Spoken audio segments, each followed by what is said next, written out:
तुर्की पहुंचकर अपना माथा क्यों पीट रहे हैं शहबाज शरीफ? तुर्की के राष्ट्रपति ने क्यों उतार दी पाकिस्तानी पीएम की इज्जत? तुर्की में लहराता तिरंगा देख शरीफ महोदय को पड़ा दिल का दौरा। पीएम शरीफ के स्वागत में तुर्की के अधिकारियों ने लगाए हिंदुस्तान जिंदाबाद के नारे। तुर्की के सभी घरों पर तिरंगा लहराता देख चीख पड़ा पाकिस्तान। पाकिस्तानी पीएम के सामने ही तुर्की ने भारत को बुलाया अपना सगा भाई। शहबाज शरीफ चिल्लाया, माई रे माई। तो दोस्तों, आखिरकार 4 बार बेइज्जती झेलने के बाद शहबाज शरीफ तुर्की आखिरकार पहुंच ही गए हैं। पिछले 1 सप्ताह से पाकिस्तानी पीएम तुर्की जाने के प्रयास में लगे हुए थे, लेकिन तुर्की ने उन्हें अभी तक अपने देश आने का टिकट ही नहीं दिया था। लंबे इंतजार के बाद तुर्की ने शहबाज शरीफ को अपने देश बुलाया है। माना जा रहा है कि अब तुर्की भी भारत भक्त बन गया है। तुर्की ने शहबाज शरीफ को साफ चेतावनी देते हुए कहा है कि इस वक्त ना तो कश्मीर का मुद्दा उठाना और ना ही पैसे मांगना। तुर्की की इस चेतावनी को सुनने के बाद शहबाज शरीफ की आंखों के आगे अंधेरा छा गया था। उनकी याददाश्त जाने लगी थी। वे लगभग बेहोशी की हालत में पहुंच गए थे। तुर्की पहुंचकर शहबाज शरीफ वहां भूकंप पीड़ितों के लिए सहानुभूति दिखाने वाले थे, लेकिन शहबाज शरीफ की फटी हुई पतलून जैसी हालत देखकर तुर्की को ही इन्हें सहानुभूति प्रदान करनी पड़ी। तुर्की में जब भी कोई भारतीय विमान लैंड करता है तो उसके स्वागत में तुर्की के बड़े बड़े अधिकारी गुलदस्ता लेकर लाइन में खड़े हो जाते थे, लेकिन शहबाज शरीफ के स्वागत में गुलदस्ता तो छोड़िए, कोई कुत्ता भी नहीं आया। जिसके बाद एयरपोर्ट के कर्मचारियों ने उन्हें एक ओयो होटल में ठहरने की सलाह दी। ये सब देखते हुए पाकिस्तानी पीएम वापस अपने देश भागना चाहते थे। तभी तुर्की के कुछ अधिकारियों ने उन्हें कैद करके एक ऑफिस में बैठा दिया। ये सब देखते हुए जानकार बताते हैं कि अब तुर्की में मोदी का जादू चल रहा है और पाकिस्तान का खेल खत्म हो चुका है। कुछ देर शांत बैठने के बाद शहबाज शरीफ ने तुर्की के राष्ट्रपति एर्दोआन से मिलने की जिद की। शरीफ के प्रस्ताव पर अधिकारियों ने कहा कि इस वक्त उनके पास पैसे नहीं हैं और ना ही अब वे कश्मीर मुद्दे पर कुछ बोलने वाले हैं। जिसके जवाब में शरीफ ने कहा, अरे नहीं, हम पैसे लेने नहीं बल्कि मदद देने आए हैं। तो तुर्की के अधिकारियों ने पूछा कि पहले आप अपने पाकिस्तान को मदद क्यों नहीं देते? आपके देश की हालत तो तुर्की से भी खराब है, वहाँ भी इमरजेंसी लगने वाली है, तुर्की में भी इमरजेंसी लगी हुई है। तुर्की के अधिकारियों ने शहबाज शरीफ साहब को सुझाव देते हुए कहा कि आपको सबसे पहले अपने आवाम के बारे में सोचना चाहिए, जिन्होंने आपको चुनकर गद्दी पर बिठाया है। दोस्तों, आप सभी जानते हैं कि इससे पहले पाकिस्तानी पीएम की बेइज्जती करते हुए तुर्की ने उनकी यात्रा को ही कैंसिल कर दिया था, जबकि कतर के राष्ट्रपति को आदर पूर्वक बुलाया था। इस घटना को देखते हुए पाकिस्तानी प्रधानमंत्री ने अपना मुंह फुला लिया था और वे तभी से लाइन में लगकर अपने टिकट का इंतजार कर रहे थे। इसके लिए 2 दिन पहले उन्होंने खुद पूरी सेना लेकर पाकिस्तान में तुर्की दूतावास पर पहुंचकर धावा बोल दिया था।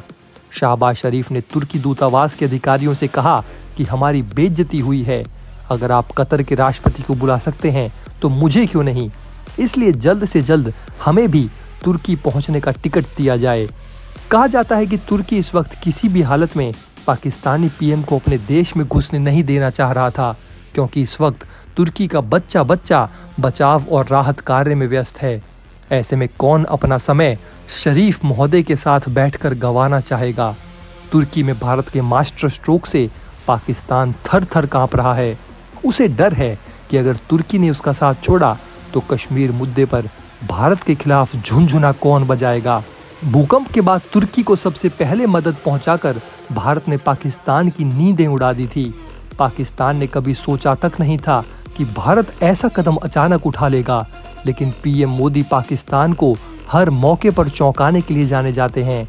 जैसे उन्होंने सोते हुए पाकिस्तान के घर में घुसकर बालाकोट एयर स्ट्राइक किया था, ठीक उसी प्रकार तुर्की भूकंप के बाद जब पाकिस्तान गहरी नींद में सो रहा था, उसी वक्त भारत का मिशन ऑपरेशन दोस्त एक्टिव हो गया था।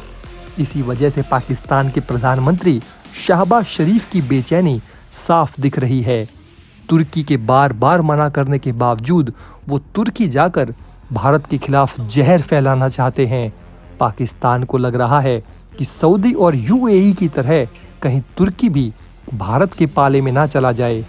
शहबाज शरीफ मरते दम तक तुर्की और भारत को एक दोस्त के रूप में नहीं देखना चाहते हैं। वे चाहते हैं कि एक बार फिर से भारत की मदद भुलाकर तुर्की भारत के खिलाफ बयानबाजी करके भारत का चीरहरण करता रहे। जानकार बताते हैं कि तुर्की अब पाकिस्तान जैसे जंजाल से अपना पीछा छुड़ाना चाहता है। भूकंप में उम्मीद से ज्यादा मदद मिलने के बाद तुर्की भारत प्रेमी बन गया है।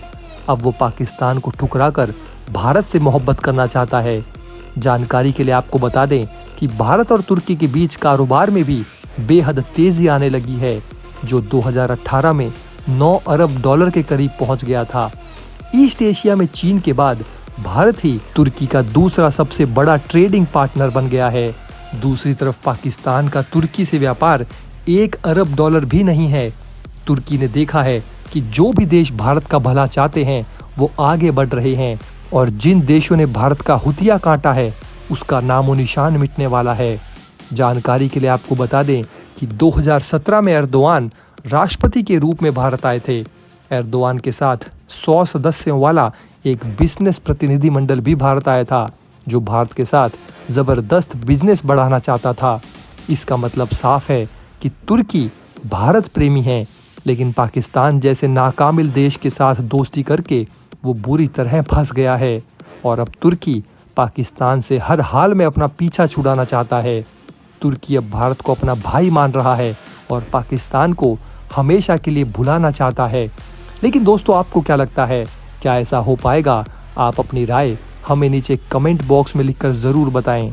आज पाकिस्तान की हालत ऐसी हो गई है जहां सरकार जनता से हर काम पर टैक्स वसूल रही है। आपने कभी सोचा भी नहीं होगा कि शादी करने पर भी टैक्स लगेगा, लेकिन अब पाकिस्तानी सरकार ने अपने नागरिकों को कुंवारे ही मरने का फैसला कर लिया है। जो कांड दुनिया में कहीं और नहीं होता, वो सब अब काम पाकिस्तान में देखने को मिलेगा। शादी करने पर भी भयंकर टैक्स वसूलने वाली है पाकिस्तानी सरकार। ऐसे हालात में पाकिस्तान से तुर्की तो क्या, कोई भी देश अपना पीछा छुड़ाना चाहेगा। दरअसल हाल ही में पाकिस्तानी प्रधानमंत्री शहबाज शरीफ ने अपने देश को कंगाल होने से बचाने के लिए जनता से खुलेआम पैसा लूटना शुरू कर दिया है। हाल ही में पाकिस्तानी सरकार ने एक मिनी बजट पेश किया है, जो अपने साथ महंगाई का नया तूफान लेकर आया है। पेट्रोल, डीजल, तेल, टॉफी, सिगरेट, सीमेंट तो छोड़िए, शादी हॉल पर भी टैक्स लगाया गया है। पाकिस्तान में रहने वाले कुंवारे लड़के लड़कियों के लिए ये खबर किसी बम फूटने जैसी है। पाकिस्तान में महंगाई के फूटते बम के बीच पूर्व प्रधानमंत्री इमरान खान इस वक्त बहुत चर्चा में हैं। इमरान खान शहबाज शरीफ के निशाने पर हैं और उन पर किसी भी वक्त गिरफ्तारी की तलवार लटक रही है। इस बीच इमरान खान ने पाकिस्तान के राष्ट्रपति को एक चिट्ठी लिखी है, जिसमें उन्होंने मुल्क के टुकड़े होने का शक जताया है। ये सब देखते हुए दोस्तों, अब जानकार बताते हैं कि पाकिस्तान तड़प तड़प कर कुंवारा ही मरेगा। आखिर कंगाल आवाम शादी के लिए टैक्स कहां से भरेगी, ये सोचकर ही पूरे पाकिस्तान में भय का माहौल है। तो दोस्तों, पाकिस्तान के इस मिनी बजट पर आप क्या सोचते हैं? क्या शादी पर टैक्स लगाना आप सही ठहराएंगे? आप अपनी राय हमें नीचे कमेंट बॉक्स में ज़रूर लिखकर बताएं, और वीडियो को लाइक करें। साथ ही चैनल को सब्सक्राइब करके वीडियो को शेयर ज़रूर करें।